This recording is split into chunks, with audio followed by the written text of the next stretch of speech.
यह कहानी एक सत्य घटना पर आधारित है। गोपनीय बनाए रखने के लिए नाम और जगह बदल दिया गया है।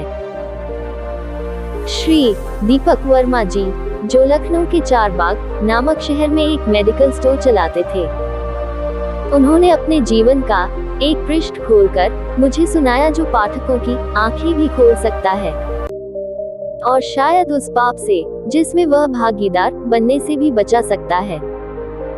मेडिकल स्टोर अपने स्थान के कारण काफी पुराना और अच्छी स्थिति में था, लेकिन जैसे कि कहा जाता है कि धन एक व्यक्ति के दिमाग को भ्रष्ट कर देता है, और यही बात श्री दीपक वर्मा जी के साथ भी घटित हुई। श्री दीपक जी बताते हैं कि मेरा मेडिकल स्टोर बहुत अच्छी तरह से चलता था और मेरी आर्थिक स्थिति भी बहुत अच्छी थी। अपनी कमाई से मैंने जमीन और कुछ प्लॉट खरीदे और अपने मेडिकल स्टोर के साथ एक क्लिनिकल लेबोरेटरी भी खोल ली। लेकिन मैं यहाँ झूठ नहीं बोलूंगा, मैं एक बहुत ही लालची किस्म का आदमी था, क्योंकि मेडिकल फील्ड में दो गुनी नहीं बल्कि कई गुना कमाई होती है। शायद ज्यादातर लोग इस बारे में नहीं जानते होंगे कि मेडिकल प्रोफेशन में 10 रुपये में आने वाली दवा आराम से 40 से 50 रुपये में बिक जाती है। लेकिन अगर कोई मुझसे कभी 2 रुपये भी कम करने को कहता तो मैं ग्राहक को मना कर देता। खैर, मैं हर किसी के बारे में बात नहीं कर रहा हूँ, सिर्फ अपनी बात कर रहा हूँ। गर्मी के दिनों में एक बूढ़ा व्यक्ति मेरे स्टोर में आया। उसने मुझे डॉक्टर की पर्ची दी। मैंने दवा पढ़ी और उसे निकाल लिया। उस दवा का बिल 560 रुपये बन गया। लेकिन बूढ़ा सोच रहा था। उसने अपनी सारी जेब खाली कर दी, लेकिन उसके पास कुल 180 रुपये थे। मैं उस समय बहुत गुस्से में था, क्योंकि मुझे काफी समय लगा उस बूढ़े व्यक्ति की दवा निकालने में, और ऊपर से उसके पास पर्याप्त पैसे भी नहीं थे। बूढ़ा दवा लेने से मना भी नहीं कर पा रहा था। शायद उसे दवा की सख्त जरूरत थी। फिर उस बूढ़े व्यक्ति ने कहा, मेरी मदद करो, मेरे पास कम पैसे हैं और मेरी पत्नी बीमार है। हमारे बच्चे भी हमें पूछते नहीं हैं। मैं अपनी पत्नी को इस तरह वृद्धावस्था में मरते हुए नहीं देख सकता। लेकिन मैंने उस समय उस बूढ़े व्यक्ति की बात नहीं सुनी और उसे दवा वापस छोड़ने के लिए कहा।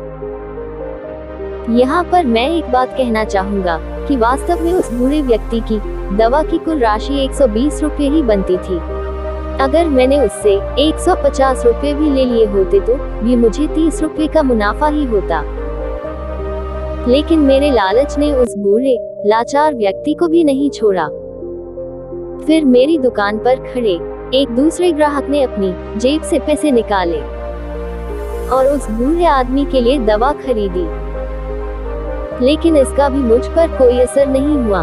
मैंने पैसे लिए और बूढ़े को दवाई दे दी।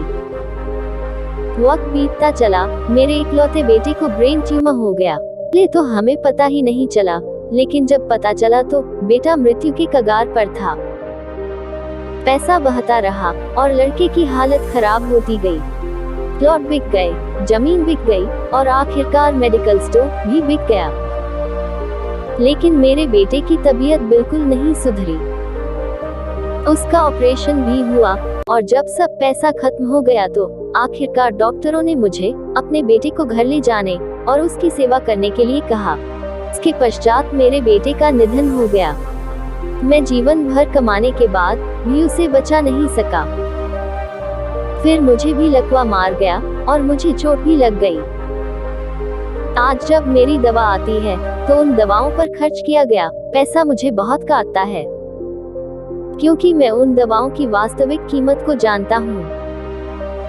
एक दिन मैं कुछ दवाएं लेने के लिए मेडिकल स्टोर पर गया और 100 रु का इंजेक्शन मुझे 700 रु में दिया गया। लेकिन उस समय मेरी जेब में 500 रुपये ही थे और इंजेक्शन के बिना ही मुझे मेडिकल स्टोर से वापस आना पड़ा।